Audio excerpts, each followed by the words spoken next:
ਅਗਲੀ ਜਿਹੜੀ ਹਰਜੋਤ ਸਿੰਘ ਜੀ ਗੱਲ ਕਰਦੇ ਜਾਈਏ ਇਹਦਾ ਜਿਹੜਾ ਅਸਰ ਆ ਜਿਹੜੀ ਲੜਾਈ ਦਾ ਯੂਐਸ ਇਰਾਨ ਦੀ ਕੌਨਫਲਿਕਟ ਦਾ ਇਹਦਾ ਕਿਸਾਨੀ ਦੇ ਉੱਤੇ ਬਹੁਤ ਜ਼ਿਆਦਾ ਅਸਰ ਪੈ ਰਿਹਾ। ਮਿਆਂਮਾਰ ਦੇ ਜਿਹੜੇ ਕਿਸਾਨਾਂ ਦੀ ਰਿਪੋਰਟ ਜਿਹੜੀ ਉਹ ਸਾਹਮਣੇ ਆ ਰਹੀ ਆ, ਕਹਿੰਦੇ ਵੀ ਉਹਨਾਂ ਦੇ ਹਾਲ ਬਹੁਤ ਜ਼ਿਆਦਾ ਮੰਦੇ ਹੋ ਚੁੱਕੇ ਆ।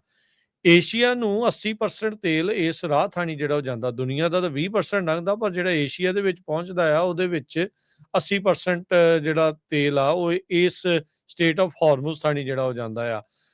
ਉਸ ਤੋਂ ਬਾਅਦ ਦੇ ਵਿੱਚ ਕਹਿੰਦੇ ਵੀ ਪ੍ਰਾਈਸਿਸ ਇੰਨੇ ਕੁ ਜ਼ਿਆਦਾ ਉੱਥੇ ਵੱਧ ਚੁੱਕੇ ਹੈਗੇ ਆ।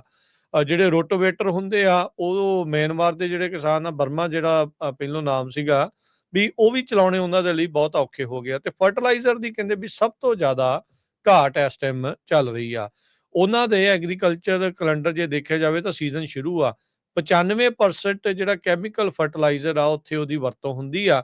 ਤੇ ਗਲਫ ਦੇ ਵਿੱਚ ਇਹ ਸਭ ਤੋਂ ਜ਼ਿਆਦਾ ਪਾਇਆ ਜਾਂਦਾ, ਕਿਉਂਕਿ ਜਿਹੜੀ ਨੈਚੁਰਲ ਗੈਸ ਬਰਨ ਕਰਕੇ ਜਿਹੜੀ ਅਮੋਨੀਆ ਆ ਉਸ ਨੂੰ ਸਿੰਥੇਸਾਈਜ਼ ਕੀਤਾ ਜਾਂਦਾ ਤੇ ਫਿਰ ਉੱਥੋਂ ਜਿਹੜਾ ਯੂਰੀਆ ਤੇ ਹੋਰ ਫਰਟੀਲਾਈਜ਼ਰ ਪ੍ਰੋਡਕਟ ਆ ਉਹ ਬਣਦੇ ਨੇ ਤੇ ਉਹਨਾਂ ਨੂੰ ਇੰਪੋਰਟ ਕੀਤਾ ਜਾਂਦਾ ਆ। 50 ਕਿਲੋ ਦਾ ਜਿਹੜਾ ਗੱਟਾ ਆ ਉੱਥੇ ਬੋਰਾ ਕਹਿ ਲਓ, ਮਿਆਂਮਾਰ ਦੇ ਵਿੱਚ ਉਸ ਖਾਦ ਦੇ ਬੋਰੇ ਦੀ ਜਿਹੜੀ ਕੀਮਤ ਆ 5 ਗੁਣਾ ਆਲਰੇਡੀ ਉੱਥੇ ਵੱਧ ਚੁੱਕੀ ਆ। ਇੱਕ ਉਹਦੇ ਦਾ ਕਿਸਾਨ ਜਿਹੜਾ ਉਹ ਕਹਿ ਰਿਹਾ ਸੀਗਾ, ਕਹਿੰਦਾ ਵੀ ਜੇ ਤਾਂ ਭਾਈ ਭਾਅ ਇਦਾਂ ਹੀ ਵੱਧਦੇ ਰਹੇ ਮੈਂ ਤਾਂ ਮੰਗਤਾ ਬਣ ਜਾਊਂਗਾ। ਉੱਥੇ ਉਹਨੇ ਕਹਿੰਦਾ ਵੀ ਉਹਨੇ ਕਹਿ ਲਓ ਜਿੱਦਾਂ ਆਪਣੀ ਠੇਕੇ ਤੇ ਲਈ ਹੋਈ ਆ ਜ਼ਮੀਨ ਤੇ ਉਸ ਤਰੀਕੇ ਦੇ ਨਾਲ ਉਹ ਉੱਥੇ ਕੰਮ ਕਰ ਰਿਹਾ ਆ। ਯੂਐਨ ਦਾ ਜਿਹੜਾ ਵਰਲਡ ਫੂਡ ਪ੍ਰੋਗਰਾਮ ਵਾਲੇ ਆ, ਉਹਨਾਂ ਨੇ ਚੇਤਾਵਨੀ ਦਿੱਤੀ ਆ ਵੀ 45 ਮਿਲੀਅਨ ਲੋਕ ਇਸ ਟਾਈਮ ਉਹ ਖਤਰੇ ਦੇ ਅੰਦਰ ਹੈਗੇ ਆ। ਉਹਨਾਂ ਦੇ ਉੱਤੇ ਤਲਵਾਰ ਲਟਕ ਰਹੀ ਆ ਵੀ ਜਿਹੜੀਆਂ ਹੰਗਰ ਲੈਵਲਸ ਆ ਵੀ ਉਹਦੇ ਵਿੱਚ ਫਰਕ ਜਿਹੜਾ ਉਹ ਪੈ ਸਕਦਾ ਵੀ ਲੋਕ ਭੁੱਖਮਰੀ ਵੱਲ ਨੂੰ ਉੱਥੇ ਜਾ ਸਕਦੇ ਆ, ਵੀ ਜੇ ਇਸੇ ਤਰੀਕੇ ਦੇ ਨਾਲ ਜਿਹੜਾ ਫਰਟੀਲਾਈਜ਼ਰ ਆ ਉਹ ਫਸਿਆ ਰਿਹਾ ਹੈਗਾ। ਸੋ ਫਰਟੀਲਾਈਜ਼ਰ ਨੂੰ ਰਹਿ ਕੇ ਫਰਟੀਲਾਈਜ਼ਰ ਦੀਆਂ ਕੀਮਤਾਂ ਦੇ ਵਿੱਚ ਜਿਹੜੇ ਉੱਥੇ ਵਾਧੇ ਹੋ ਰਹੇ ਆ ਬਾਕੀ ਮੁਲਕਾਂ ਦੇ ਵਿੱਚ ਤੇ ਏਸ਼ੀਆ ਦੇ ਵਿੱਚ, ਜਿੱਥੇ ਹਰਜੋਤ ਸਿੰਘ ਜੀ ਕਾਫੀ ਜ਼ਿਆਦਾ ਆਪਾਂ ਨੂੰ ਪਤਾ ਵੀ ਖੇਤੀਬਾੜੀ ਹੁੰਦੀ ਆ, ਸਬਜ਼ੀਆਂ ਉੱਥੇ ਉਗਦੀਆਂ ਆ, ਕਣਕ ਜਿਹੜੀ ਉਗਦੀ ਆ, ਹਰ ਤਰ੍ਹਾਂ ਦਾ ਜਿਹੜਾ ਪ੍ਰੋਡਕਟ ਆ ਉੱਥੇ ਉਗਾਇਆ ਜਾਂਦਾ ਆ। ਵੀ ਉਹਨਾਂ ਕਿਸਾਨਾਂ ਦੇ ਲਈ ਇਸ ਟਾਈਮ ਬੜੀ ਮੁਸ਼ਕਲ ਦੀ ਜਿਹੜੀ ਸਥਿਤੀ ਆ ਉਹ ਬਣੀ ਪਈ ਹੈਗੀ ਆ। ਜੀ ਬਿਲਕੁਲ। ਅਗਲੀ ਜਿਹੜੀ ਹਰਜੋਤ ਸਿੰਘ ਜੀ ਗੱਲ ਕਰਦੇ ਜਾਈਏ ਇਹਦਾ ਜਿਹੜਾ ਅਸਰ ਆ ਜਿਹੜੀ ਲੜਾਈ ਦਾ ਯੂਐਸ ਇਰਾਨ ਦੀ ਕੌਨਫਲਿਕਟ ਦਾ ਇਹਦਾ ਕਿਸਾਨੀ ਦੇ ਉੱਤੇ ਬਹੁਤ ਜ਼ਿਆਦਾ ਅਸਰ ਪੈ ਰਿਹਾ। ਮਿਆਂਮਾਰ ਦੇ ਜਿਹੜੇ ਕਿਸਾਨਾਂ ਦੀ ਰਿਪੋਰਟ ਜਿਹੜੀ ਉਹ ਸਾਹਮਣੇ ਆ ਰਹੀ ਆ, ਕਹਿੰਦੇ ਵੀ ਉਹਨਾਂ ਦੇ ਹਾਲ ਬਹੁਤ ਜ਼ਿਆਦਾ ਮੰਦੇ ਹੋ ਚੁੱਕੇ ਆ। ਏਸ਼ੀਆ ਨੂੰ 80% ਤੇਲ ਇਸ ਰਾਹ ਥਾਣੀ ਜਿਹੜਾ ਉਹ ਜਾਂਦਾ, ਦੁਨੀਆ ਦਾ ਤਾਂ 20% ਲੰਘਦਾ, ਪਰ ਜਿਹੜਾ ਏਸ਼ੀਆ ਦੇ ਵਿੱਚ ਪਹੁੰਚਦਾ ਆ ਉਹਦੇ ਵਿੱਚ 80% ਜਿਹੜਾ ਤੇਲ ਆ ਉਹ ਇਸ ਸਟੇਟ ਆਫ ਹਾਰਮੁਜ਼ ਥਾਣੀ ਜਿਹੜਾ ਉਹ ਜਾਂਦਾ ਆ।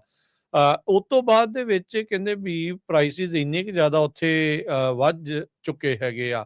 ਜਿਹੜੇ ਰੋਟੋਵੇਟਰ ਹੁੰਦੇ ਆ ਉਹ ਮਿਆਂਮਾਰ ਦੇ ਜਿਹੜੇ ਕਿਸਾਨ ਆ, ਬਰਮਾ ਜਿਹੜਾ ਪਹਿਲੋਂ ਨਾਮ ਸੀਗਾ, ਵੀ ਉਹ ਵੀ ਚਲਾਉਣੇ ਉਹਨਾਂ ਦੇ ਲਈ ਬਹੁਤ ਔਖੇ ਹੋ ਗਿਆ। ਤੇ ਫਰਟੀਲਾਈਜ਼ਰ ਦੀ ਕਹਿੰਦੇ ਵੀ ਸਭ ਤੋਂ ਜ਼ਿਆਦਾ ਘਾਟ ਇਸ ਟਾਈਮ ਚੱਲ ਰਹੀ ਆ। ਉਹਨਾਂ ਦੇ ਐਗਰੀਕਲਚਰ ਕੈਲੰਡਰ ਜੇ ਦੇਖਿਆ ਜਾਵੇ ਤਾਂ ਸੀਜ਼ਨ ਸ਼ੁਰੂ ਆ, 95% ਜਿਹੜਾ ਕੈਮੀਕਲ ਫਰਟੀਲਾਈਜ਼ਰ ਆ ਉੱਥੇ ਉਹਦੀ ਵਰਤੋਂ ਹੁੰਦੀ ਆ। ਤੇ ਗਲਫ ਦੇ ਵਿੱਚ ਇਹ ਸਭ ਤੋਂ ਜ਼ਿਆਦਾ ਪਾਇਆ ਜਾਂਦਾ, ਕਿਉਂਕਿ ਜਿਹੜੀ ਨੈਚੁਰਲ ਗੈਸ ਬਰਨ ਕਰਕੇ ਜਿਹੜੀ ਅਮੋਨੀਆ ਆ ਉਸ ਨੂੰ ਸਿੰਥੇਸਾਈਜ਼ ਕੀਤਾ ਜਾਂਦਾ ਤੇ ਫਿਰ ਉੱਥੋਂ ਜਿਹੜਾ ਯੂਰੀਆ ਤੇ ਹੋਰ ਫਰਟੀਲਾਈਜ਼ਰ ਪ੍ਰੋਡਕਟ ਆ ਉਹ ਬਣਦੇ ਨੇ ਤੇ ਉਹਨਾਂ ਨੂੰ ਇੰਪੋਰਟ ਕੀਤਾ ਜਾਂਦਾ ਆ। 50 ਕਿਲੋ ਦਾ ਜਿਹੜਾ ਗੱਟਾ ਆ ਉੱਥੇ ਬੋਰਾ ਕਹਿ ਲਓ, ਮਿਆਂਮਾਰ ਦੇ ਵਿੱਚ ਉਸ ਖਾਦ ਦੇ ਬੋਰੇ ਦੀ ਜਿਹੜੀ ਕੀਮਤ ਆ 5 ਗੁਣਾ ਆਲਰੇਡੀ ਉੱਥੇ ਵੱਧ ਚੁੱਕੀ ਆ। ਇੱਕ ਉਹਦੇ ਦਾ ਕਿਸਾਨ ਜਿਹੜਾ ਉਹ ਕਹਿ ਰਿਹਾ ਸੀਗਾ, ਕਹਿੰਦਾ ਵੀ ਜੇ ਤਾਂ ਭਾਈ ਭਾਅ ਇਦਾਂ ਹੀ ਵੱਧਦੇ ਰਹੇ ਮੈਂ ਤਾਂ ਮੰਗਤਾ ਬਣ ਜਾਊਂਗਾ। ਉੱਥੇ ਉਹਨੇ ਕਹਿੰਦਾ ਵੀ ਉਹਨੇ ਕਹਿ ਲਓ ਜਿੱਦਾਂ ਆਪਣੀ ਠੇਕੇ ਤੇ ਲਈ ਹੋਈ ਆ ਜ਼ਮੀਨ ਤੇ ਉਸ ਤਰੀਕੇ ਦੇ ਨਾਲ ਉਹ ਉੱਥੇ ਕੰਮ ਕਰ ਰਿਹਾ ਆ।